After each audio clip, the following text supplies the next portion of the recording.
जयपुर में आज से शुरू होगी डायरेक्टर जनरल ऑफ इंस्पेक्टर और जनरल ऑफ पुलिस की कॉन्फ्रेंस। वजीर-ए-आज़म नरेंद्र मोदी कल होंगे शामिल। नायब सदर जगदीप धनखड़ ने आज नई दिल्ली में एनसीसी के यौम जमहूरिया कैंप में लिया हिस्सा। फौज, बहरिया और फिजाइया तीनों शाखों से तश्कील शुदा एनसीसी कैडेटों की टीम ने नायब सदर को दिया गार्ड ऑफ ऑनर।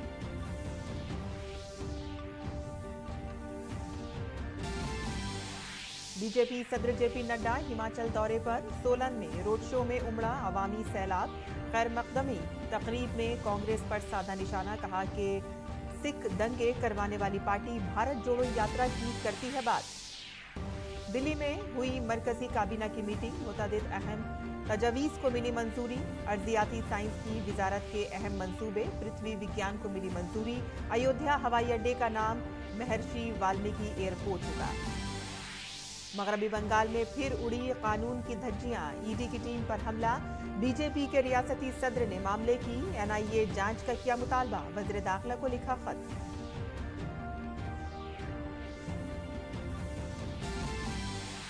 और दिल्ली में गिरफ्तार दहशतगर्द जावेद अहमद मट्टू को आज अदालत में किया गया पेश। अदालत ने 7 दिन की पुलिस रिमांड पर भेजा।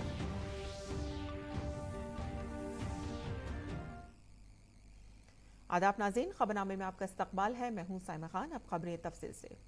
आज से गुलाबी शहर जयपुर में डायरेक्टर जनरल और इंस्पेक्टर जनरल ऑफ पुलिस की कॉन्फ्रेंस का इनेकाद किया जा रहा है। वज़ीर-ए-आज़म नरेंद्र मोदी हफ्ते को कॉन्फ्रेंस में शिरकत करेंगे। गुलाबी शहर जयपुर वज़ीर-ए-आज़म के इस्तकबाल के लिए दुल्हन की तरह तैयार है। जयपुर पहुंचने पर वज़ीर-ए-आज़म पहले रियासती दफ्तर जाएंगे, जहां वो बीजेपी एमएलएज और रियासती तंजीम की मीटिंग लेंगे। वज़ीर-ए-आज़म ने 2014 से मुल्क भर में सालाना डायरेक्टर जनरल ऑफ पुलिस कॉन्फ्रेंसों के इनेकाद की भी हौसला अफजाई की है और हर साल ये कॉन्फ्रेंस मुख्तलिफ मकामात पर मुनक़िद की जाती है। इस साल ये जयपुर में होने जा रही है। इस मौके पर जयपुर में सिक्योरिटी के सख्त इंतजाम किए गए हैं। इन्फोर्समेंट डायरेक्टोरेट के एहलकारों को राशन घपले के सिलसिले में शुमाली 24 परगना जिले के संदेश खाली में छापेमारी करनी थी, लेकिन जब ईडी की टीम और मरकजी मुसल्ला नीम फौजी दस्ते टीएमसी लीडर शाहजहां शेख की रिहाइशगाह पर पहुंचे तो उन्हें तकरीबन 100-200 मकामी लोगों ने घेर लिया। हुजूम ने ईडी और सेंट्रल फोर्स की गाड़ियों पर भी हमला किया। एहलकारों को अपनी जान बचाने के लिए मौके से भागना पड़ा।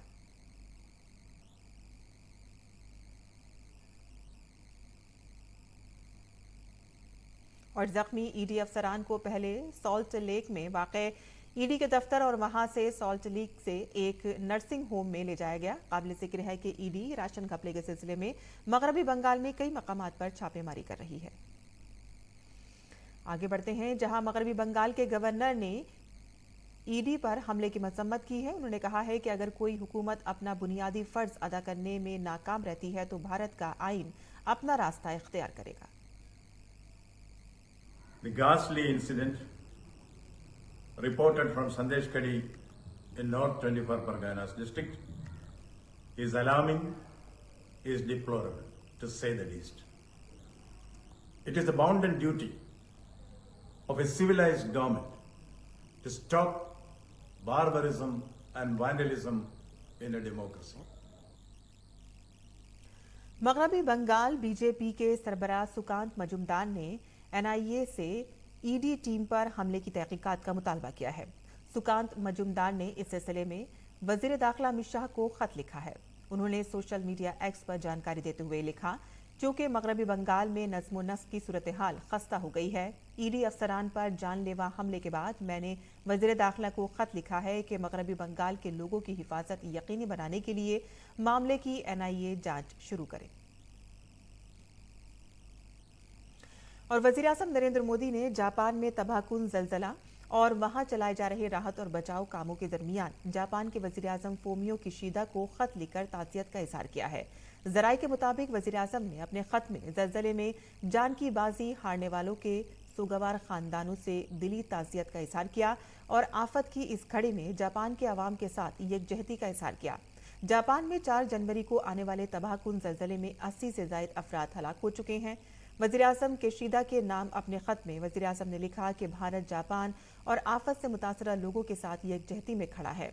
वज़ीर आज़म ने ख़त में लिखा कि एक ख़ुसूसी स्ट्रेटेजिक और आलमी शराकतदार के तौर पर भारत जापान के साथ अपने ताल्लुकात को कुदरत की निगाह से देखता है और भारत आफत की इस घड़ी में जापान को हर मुमकिन मदद फराहम करने के लिए तैयार है।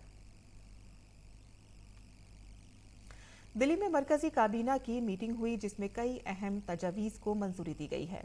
काबीना ने अर्थ साइंसेज की वजारत की जामे स्कीम अर्थ साइंसेज पृथ्वी को मंजूरी दी है। साल 2021-26 तक स्कीम के निफाज के लिए 4,797 करोड़ रुपए की स्कीम को मंजूरी दी गई है। स्कीम 5 जारी झैली स्कीमों पर मुश्तमिल है। माहौल और मौसमियाती तहकीक, modelling, observational system and services, ocean services, modelling, applications, वसाइल और technology, polar science and cryosphere research, ज़लज़ला और अर्जियात और तहकीक, तालीम और तरबियत और आउटरीच।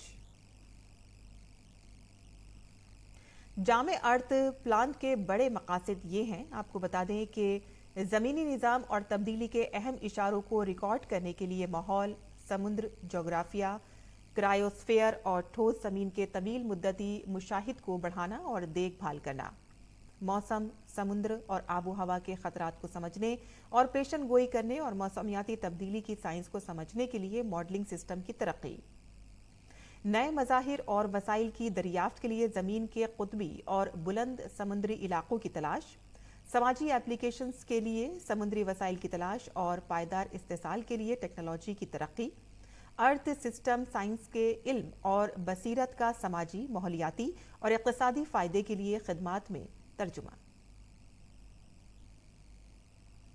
आगे बढ़ते हैं, जहां काबीना ने अयोध्या हवाई अड्डे को बैनुल-अक़वामी हवाई अड्डे के तौर पर मंजूरी दी और इसे महर्षि वाल्मीकि बैनुल-अक़वामी हवाई अड्डा अयोध्या धाम का नाम दिया। वज़ीर-ए-आज़म जनाब नरेंद्र मोदी की सदारत में मरकजी काबीना ने अयोध्या हवाई अड्डे को बैनुल-अक़वामी हवाई अड्डा करार देने और इसे महर्षि वाल्मीकि बैनुल-अक़वामी हवाई अड्डा अयोध्या धाम का नाम देने की तजवीज़ को मंजूरी दे दी है। और मीटिंग के बाद जारी बयान में कहा गया है कि अयोध्या हवाई अड्डे को बैनुल-अक़वामी दर्जा देना इंतहाई अहम है ताकि अयोध्या की इक़्तिसादी सलाहियत और आलमी ज़ियारतगाह के तौर पर इसकी अहमियत को महसूस किया जा सके, जिससे गैर मुल्की ज़ायरीन और सयाहों के लिए दरवाजे खुले हैं। हवाई अड्डे का नाम महर्षि वाल्मीकि बैनुल-अक़वामी हवाई अड्डा अयोध्या धाम महर्षि वाल्मीकि को ख़राज अक़ीदत पेश करता है, जिन्होंने महाकाव्य रामायण की तसनीफ़ की है। अयोध्या अपनी गहरी सकाफती जड़ों के साथ हिकमत अमली के लिहाज से एक अहम इक़्तिसादी मरकज़ और ज़ियारतगाह बनने की पोजीशन में है। हुकूमत का फैसला शहर की तारीख़ी अहमियत और बैनुल-अक़वामी ज़ायरीन का और कारोबार को राग़िब करने के हवाई अड्डे की सलाहियत के मुताबिक है।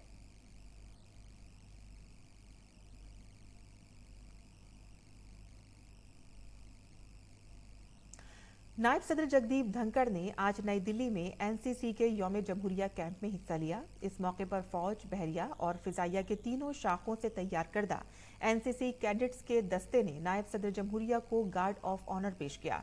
नायब सदर जमहूरिया ने परेड का मुआयना भी किया। नायब सदर ने कहा कि एनसीसी ने कई मुहिमों में अहम रोल अदा किया है। By your actions and conduct, you all exemplify unity in diversity. NCC ensures your organic growth as ambassadors for national awareness campaigns, fostering integration across cultural, religious, and geographical lines. Your participation with cadets from 25 countries mirrors India's recent G20 leadership guided by one earth, one family, one future. और आपको बता दें कि BJP के कौमी सदर JP Nadda आज हिमाचल प्रदेश के दौरे पर हैं। बीजेपी सदर ने सोलन में रोड शो किया। जेपी नड्डा ने सोलन में पुरवकार तकरीब में शिरकत की। इस मौके पर जेपी नड्डा ने जलसा आम से खिताब किया। पुरवकार तकरीब में जेपी नड्डा ने कांग्रेस पर तंज करते हुए कहा कि झूठ बोलकर सियासत नहीं चलती, लोगों को धोखे में डालकर सियासत नहीं होती। इसलिए देखते ही देखते छत्तीसगढ़ से कांग्रेस साफ हो गई और राजस्थान में भी बीजेपी का कमल खिल गया। झूठ बोल करके राजनीति नहीं चलती। लोगों को धोखे में रख करके राजनीति नहीं चलती। भोले भाली जनता को धोखे में डाल करके राजनीति नहीं चलती है। लोगों के साथ जुड़ना पड़ता है, उनकी सेवा करनी पड़ती है, उनकी तस्वीर बदलनी पड़ती है, उनकी तकदीर बदलनी पड़ती है, तब जाकर के राजनीति। और यह काम बखूबी हमारे यशस्वी प्रधानमंत्री नरेंद्र मोदी जी ने धरती पर उतार करके दिया है, इसलिए हमको ये मोदी की गारंटी है। और ये अगर मोदी की गारंटी है तो इस बात की गारंटी है कि यह गारंटी पक्की है, इस बात को समझना। और इसीलिए देखते ही देखते छत्तीसगढ़ में कांग्रेस का, मध्य प्रदेश में ऑल टाइम रिकॉर्ड ब्रेक और राजस्थान में भी कमल खिल गया भारतीय जनता पार्टी की सरकार। ये प्रधानमंत्री मोदी जी के प्रति अटूट विश्वास, जिन्होंने भारत की राजनीति की संस्कृति बदल डाली। और राहुल गांधी की न्याय यात्रा पर तंज करते हुए जेपी नड्डा ने कहा कि कांग्रेस किस भारत जोड़ो यात्रा की बात करती है जिसने 1984 में सिख फसादात करवाए थे। आप बताइए, ये जोड़ो यात्रा पर निकले हैं। सन 84 के दंगे, हमारे सिख भाई जो कत्लेआम कर दिए गए, सारे देश में त्राहिमाम मच गया, हमारे सिख भाइयों के साथ अन्याय हुआ। आज दिन तक कांग्रेस पार्टी के एक नेता ने भी माफी नहीं मांगी, आज दिन तक। और उस समय के बनने वाले प्रधानमंत्री स्वर्गीय राजीव गांधी कहते हैं, जब बड़ा पेड़ गिरता है तो धरती हिलती है। ये भारत छोड़ो यात्रा पर निकले, ये तोड़ो यात्रा पर निकले, ये न्याय करने निकले हैं या अन्याय करने निकले हैं? किसके साथ न्याय करने निकले हो? और दिल्ली पुलिस ने दिल्ली में गिरफ्तार दहशतगर्द जावेद अहमद मट्टू को आज अदालत में पेश किया, जहां उसे 7 दिन के पुलिस रिमांड पर भेज दिया गया। दिल्ली पुलिस इसका पता लगाएगी कि इसका मकसद क्या था और उसने के साथी कौन हैं। स्पेशल सेल ने जम्मू कश्मीर के इंतहाई मतलूब हिजबुल मुजाहिदीन के दहशतगर्द जावेद अहमद मट्टू को गिरफ्तार किया था। उसे निजामुद्दीन के करीब D&D से उस वक्त पकड़ा गया कि जब वो असलहा की खेप लेने दिल्ली आया था। जम्मू कश्मीर पुलिस ने जावेद पर 10 लाख रुपए का इनाम रखा था। दिल्ली में 26 जनवरी को यौम जमहूरिया के पेश नजर ये गिरफ्तारी बहुत अहम है। आगे बढ़ते हैं, जहां मुल्क की कई रियासतों में सर्द लहर जारी है। महकमा मौसमियात ने कहा है कि पंजाब, हरियाणा, उत्तर प्रदेश और राजस्थान के बाज़ हिस्सों में अगले 2 दिनों तक शदीद सर्दी जारी रहने का इम्कान है। वहीं शुमाल मगरबी और मशरक़ी भारत के मैदानी इलाकों में कुछ हिस्सों में घना कोहरा जारी रहने की उम्मीद है। और इसके अलावा गुज़िश्ता 24 घंटों के दौरान पंजाब, हरियाणा, मगरबी उत्तर प्रदेश और राजस्थान के बेशतर हिस्सों में कम से कम दर्जे हरारत 6 से 9 डिग्री सेल्सियस के दरमियान रिकॉर्ड किया गया। उधर दिल्ली में भी लोगों को शदीद सर्दी का सामना है। कोहरे के बाइस कई ट्रेनों की आमदोरफ्त भी मुतासिर हुई है।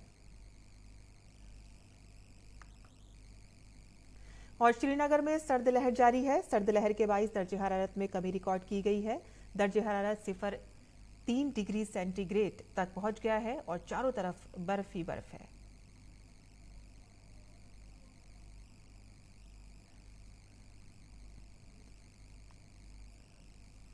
उत्तर प्रदेश के वजीर आला योगी आदित्यनाथ ने आज लखनऊ में मुनक़िद 3 रोज़ा नो योर आर्मी फेस्टिवल 2024 के इफ्तिताई प्रोग्राम में शिरकत की और इसके साथ ही उन्होंने प्रोग्राम में मिसाइल और हेलीकॉप्टर का मुआयना किया। उन्होंने कहा कि इस तकरीब के जरिए हमारे नौजवानों को भारतीय फौज के बारे में जानने और उनकी बहादुरी से वाकफियत हासिल करने का मौका मिलेगा। और साथ ही उन्होंने भारतीय अफवाज को इस तकरीब के लिए तहे दिल से मुबारकबाद दी।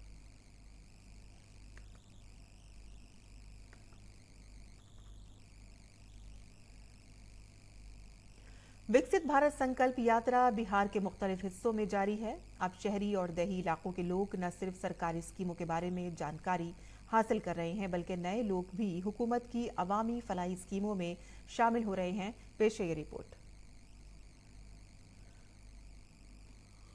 विकसित भारत संकल्प यात्रा का रथ पटना के नौबतपुर ब्लॉक के अदवा और दरियारपुर पंचायत पहुंचा। इस मौके पर ओहदेदारों ने लोगों को खवातीन को बाइख्तियार बनाने के साथ साथ रोजगार से मुतालिक प्रोग्रामों के बारे में भी जानकारी दी। दूसरी तरफ विकसित भारत संकल्प यात्रा रथ गोपालगंज जिले के धोंडवलिया पहुंचा। इस मौके पर लोगों को मरकजी हुकूमत की स्कीमों के बारे में जानकारी दी गई। महकमा ज़राअत के अफसरान ने काश्तकारों को ड्रोन टेक्नोलॉजी के हवाले से खुसूसी मालूमात दी। वहीं ऑल इंडिया रेडियो पटना के इलाकाई न्यूज यूनिट के डिप्टी डायरेक्टर अजय कुमार ने विकसित भारत संकल्प यात्रा के तहत लोगों से बातचीत की। मोदी जी का विकसित भारत संकल्प यात्रा एक तरह से पूरे जनता को ये संकल्प लेने का अवसर है कि हम एक देश के सक्षम नागरिक बने, और उस सक्षम जब बनेंगे तभी ये विकसित भारत बनेगा। और इसके लिए मोदी सरकार ने तमाम तरह की योजनाएं चला रही है और उसका लाभ उठा के एक सक्षम नागरिक देश के बन सकते हैं। यही इसका उद्देश्य है। विकसित भारत संकल्प यात्रा रथ कैमूर जिले के दुर्गा चौक, रामगढ़ और मोहनिया चौक पहुंचा। इस मौके पर लोगों को आयुष्मान भारत, उज्ज्वला योजना, पीएम किसान योजना और दीगर कई स्कीमों के बारे में जानकारी दी गई। विकसित भारत संकल्प यात्रा रथ दरभंगा जिले के सिंगवाड़ा ब्लॉक के ग्राम पंचायत सहारनपुर पहुंचा। इस मौके पर सैकड़ों दही खवातीन और जीविका दीदियों ने रथ का इस्तकबाल किया। लोगों को एलईडी स्क्रीन के जरिए मरकजी हुकूमत की अवामी फलाही स्कीमों के बारे में जानकारी दी गई। इस मौके पर प्रधानमंत्री आयुष्मान भारत स्कीम के तहत लोगों के कार्ड्स भी बनवाए गए। भारत सरकार द्वारा चलाया गया योजना महिलाओं के लिए एक अच्छी है। इसमें ये उज्ज्वला योजना है, नल जल है और आयुष्मान कार्ड का भी लाभ, शौचालय है, आयुष्मान कार्ड का लाभ है और अन्य योजनाएं हैं जो महिलाओं के लिए अति आवश्यक है। पीएम मोदी के तहत विकसित से बहुत सारी योजना है जो कि हम लोग उसका लाभ उठा रहे हैं। जैसे हो गया ये उजाला, सुकन्या और ये शौचालय, राशन, फिर ये बहुत सारा उनका योजना है जिससे हम लोग को बहुत सारा लाभ है। उस तहत से हम लोग आगे निकल रहे हैं। प्रधानमंत्री जी के योजना चलाओ शौचालय बा वो उससे लाभान्वित बानी। हमरा कृषि के जोन 6000 साल में मिलेला, 2000 एक साल में 6000 वैसे लाभान्वित बानी। हम केसीसी के ऋण भी ये उत्तर बिहार ग्रामीण बैंक से प्राप्त कर ले सरकार। हमको किसान सम्मान निधि का भी लाभ मिला है, साल भर में 6000 रुपया, और उजाला योजना से ईंधन गैस भी मिला है, आवास भी मिला है, और आपको आयुष्मान कार्ड तो नहीं बना है। जो लाभ मिला है मैं श्री प्रधानमंत्री नरेंद्र मोदी को मैं धन्यवाद देता हूँ। अब जीविका में जुड़ने से 10 रुपया जमा करने से सब महिला लोग साइन भी सीख गई है और बैंक जाना आना भी सीख गई है। क्या कर्ज 10,000 रुपया 4 रुपये 5 रुपये सैकड़ा लेते थे, यहाँ जीविका में 1 रुपये सैकड़ा मिलते हैं। लाभ वही है। मुख्तलिफ अजला में रथ के पहुंचने के दौरान बहुत से इस्तेफादा कुनिंदगान ने अपने तजुर्बात मुश्तरक किए। आइए जानते हैं उनकी कहानी उन्हीं की जुबानी। Bureau report, DD news Urdu खबरें। और हजारीबाग से शुरू होने वाली 1600 किलोमीटर लंबी पदयात्रा अब काशी विश्वनाथ से होती हुई अयोध्या पहुंच चुकी है। इस पैदल यात्रा पर निकले अजय दास से हमारे नुमाइंदे अजय मिश्रा ने खास बातचीत की।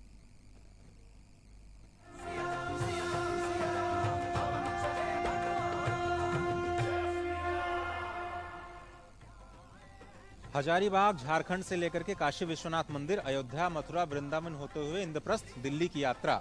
हमारे साथ कुछ ऐसे मित्र हैं जो कि बहुत लंबी यात्रा करके आए हैं। अजय दास जी हैं। अजय दास जी, बहुत बहुत धन्यवाद दूरदर्शन न्यूज पर। यात्रा के बारे में थोड़ा बताइए। हजारीबाग झारखंड से काशी विश्वनाथ होते हुए हम लोग अयोध्या धाम पहुंचे हैं और ये 25 दिन का यात्रा हम लोग का पूरा हुआ है और अभी लगभग हम लोग 600 किलोमीटर का पदयात्रा तय किए हैं और अभी 1000 किलोमीटर का पदयात्रा हम लोग और करने वाले हैं। यहाँ से प्रभु श्री राम का दर्शन करेंगे। दर्शन करने के बाद जो है थोड़ा अयोध्या नगरी घूमेंगे, क्योंकि जीवन में पहली बार हम अयोध्या धाम में हम यहाँ के पावन भूमि में हम यहाँ कदम रखे हैं। तो 2 दिन 3 दिन यहाँ घूमेंगे, आराम करेंगे, थोड़ा सा रेस्ट लेंगे। उसके बाद हम लोग निकलेंगे प्रभु श्री कृष्ण द्वापर युग में। अभी तो हम लोग त्रेता युग में हैं, द्वापर में पहुँचेंगे, श्री कृष्ण का दर्शन करेंगे। वहाँ के बाद जाएंगे वृंदावन, महाराज प्रेमानंद महाराज जी से थोड़ा सा। बहुत फेमस हो रहे हैं, सभी लोग प्रेमानंद महाराज जी से जानना मिलना चाहते हैं। उनको सुनना चाहिए, वो जीवन को जो है ना बदलने वाला वो अपना विचार रखते हैं। और जो भी है हम लोग भगवान के रूप में ही उनको मानते हैं। और भगवान को तो ऐसा थोड़ी है ना को भगवान अपने रौद्र रूप में आएंगे, तो रौद्र रूप में आएंगे तो कोई उनको माने बर्दाश्त ही नहीं कर सकता है ना। तो वो किस रूप में आएंगे किसी को भी पता नहीं है। और ये 1700 किलोमीटर का जो हम लोग का यात्रा होगा, ये सभी भारत के सभी सनातनियों को हम जगाने निकले हैं। बिल्कुल सही कहा आपने। लेकिन पदयात्रा में क्या आपको मुश्किल नहीं होती? आप पैदल चल रहे हैं, आप बता रहे हैं। और काशी विश्वनाथ जब पहुंचे तो वहाँ काशी कॉरिडोर आपने देखा होगा, तो वहाँ पर कैसा लगा आपको? और अयोध्या की रंगत तो बदल गई, भले ही पहली बार आप आए हों, थोड़ा सा अनुभव बताइए। अब रंगत बदली है या नहीं बदली है, ये तो हम पहली बार कदम रखे हैं। तो भगवान का नगरी कैसा होता है, कम से कम ये देखने का मौका मिलेगा। और तकलीफ का बात आपने बोला, तो जो धर्म यात्रा पर निकलते हैं, प्रभु का नाम जपते हैं, प्रभु को सौंप करके निकलते हैं, उसे कोई कष्ट नहीं होता है। बहुत सारे जो यात्री हैं अपनी आस्था और अपने विश्वास को लेकर के पद यात्रा के जरिए हजारीबाग से यहाँ काशी विश्वनाथ होते हुए अयोध्या पहुँचे हैं। और अभी यात्रा जारी है लगातार। वृंदावन मथुरा के बाद इंद्रप्रस्थ जाने की तैयारी है। कैमरामैन रमाकांत शर्मा के साथ अजय मिश्र, डीडी न्यूज़, सूर्यकुंड, अयोध्या। और अयोध्या में होने वाले तरक्याती कामों से संत भी बहुत खुश हैं। हमारे नुमाइंदे चंद्रशेखर जोशी ने अयोध्या में आने वाली तब्दीलियों पर कुछ संतों से बात की है।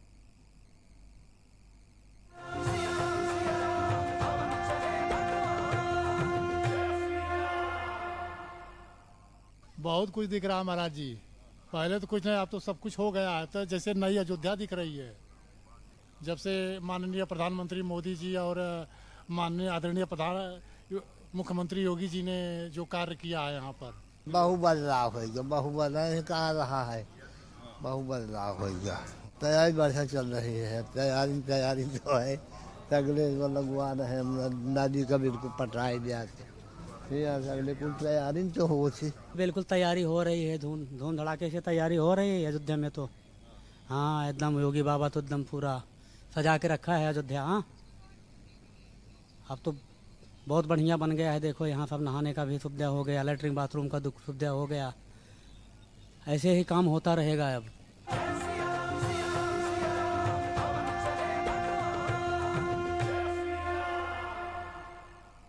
और राम मंदिर में प्राण प्रतिष्ठा प्रोग्राम के लिए पूरे मुल्क में तैयारियां जोरों शोर से जारी हैं। और जिसके लिए विश्व हिंदू परिषद के जरिए घर घर जाकर राम मंदिर में पूजित अक्षत तकसीम करने का काम किया जा रहा है, जिसमें लोगों को 22 जनवरी को अक्षत के साथ साथ करीबी मंदिर जाने की दावत दी जा रही है।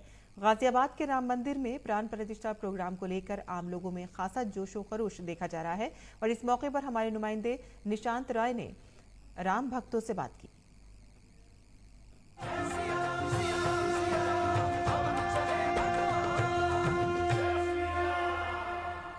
राम मंदिर में प्राण प्रतिष्ठा को लेकर देश भर में तैयारियां चल रही हैं। वहीं दूसरी तरफ विश्व हिंदू परिषद और तमाम हिंदू संगठन भी राम मंदिर में पूजित अक्षत को लेकर घरों तक जा रहे हैं। आप देख सकते हैं कि तमाम हिंदू संगठनों के कार्यकर्ता जो हैं वो अब एक बार फिर अक्षत बांटने निकले हैं, निमंत्रण देने निकले हैं। रामलला जब विराजमान होंगे उसको लेकर तैयारी चल रही है। हमारे साथ हिंदू संगठन के कुछ लोग मौजूद हैं। ये अक्षत आप कहां देने जा रहे हैं और किस तरीके से इसको बांटा जाता है?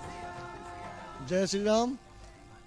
आज हम अक्षत लेके चले हैं, जिससे हमने सहयोग लिया था। आज राम मंदिर से अक्षत जो आए हैं उनको घर घर पहुंचाने का, निमंत्रण देने का कार्य कर रहे हैं। कहा जाता है उस समय गिलहरी की भी बहुत बड़ी भूमिका थी जब सीता जी को लेने जा रहे थे। आप भी कहीं ना कहीं कुछ इसी भूमिका में हैं, कितनी खुशी है? बहुत खुशी है। राम मंदिर बनने जा रहा है, उसका उद्घाटन भी होगा 22 तारीख को।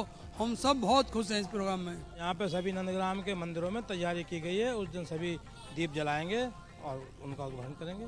दिवाली से भी ज्यादा बढ़िया दिवाली मनेगी। श्री राम। आखिर इतने वर्षों बाद रामलला आ रहे हैं और रामलला के आने की इतनी तैयारियां हैं, मन में कितना उत्साह है, खासकर युवाओं की बात की जाए? जब आंदोलन हुआ जब तो हम नहीं थे, जब उसमें हमें मौका नहीं मिला, लेकिन अब हमें निधि समर्पण में ही बहुत मौका मिला। हम लोगों के पास गए, हमने इकट्ठा किया और अब हम निमंत्रण लेकर जा रहे हैं, अक्षत सबको दे रहे हैं और अब बहुत खुशी है कि रामलला विराजमान हो रहे हैं और हम लोग बहुत उत्साह से दिवाली मनाएंगे, पटाखे फोड़ेंगे, दिए जलाएंगे। राम मंदिर के अक्षत मिलने के बाद से श्रद्धालुओं में भी श्रद्धा देखी जा रही है। कितनी खुशी है अक्षत मिलने के बाद से? आप बहुत खुशी है भैया, बहुत खुशी है। दिवाली मनाएंगे 22 तारीख? हाँ जी, हाँ जी। आपने कुछ तैयारी की है? हाँ जरूर तैयारी कर रहे हैं। जिस दिन में भैया धूमधाम से अपनी जो है दिवाली मनाएंगे। जिस दिन का मतलब इंतजार था वो काम पूरे हो गए, तो बहुत खुशी है। तो आप समझ सकते हैं कि हर एक श्रद्धालु में बेहद खुशी नजर आ रही है रामलला जब अपनी जगह विराजमान होंगे। कैमरामैन गौरव गिरी के साथ निशांत राय, डीडी न्यूज, गाजियाबाद।